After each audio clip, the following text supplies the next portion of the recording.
The Lazy K Ranch is a beautiful property located on the eastern edge of the Flint Hills of Kansas that boasts over 1,970 acres of rolling hills, of native grasses, and heavily timbered ridges and valleys. The ranch offers excellent views in all directions. The Lazy K is a diverse ranch that offers cattle ranching and excellent recreational hunting of trophy whitetail deer and wild turkey.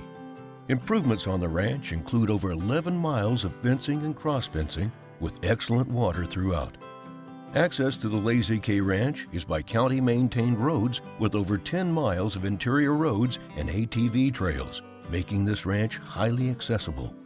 The Lazy K Ranch lies in southeastern Kansas in Chautauqua County, which is a well-known area for big trophy whitetail deer and exceptional turkey hunting.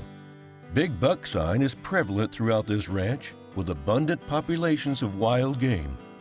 This ranch offers some exceptional opportunities for the bow hunter and the long-range rifle hunter. Heavily wooded valleys and creek bottoms offer excellent food plot areas for the bow hunter, with elevated areas that are perfect advantage points for the long-range shooter. The ranch is offered in all 1,970 contiguous acres, or the ranch can be separated. Call Stacy Callahan for more details.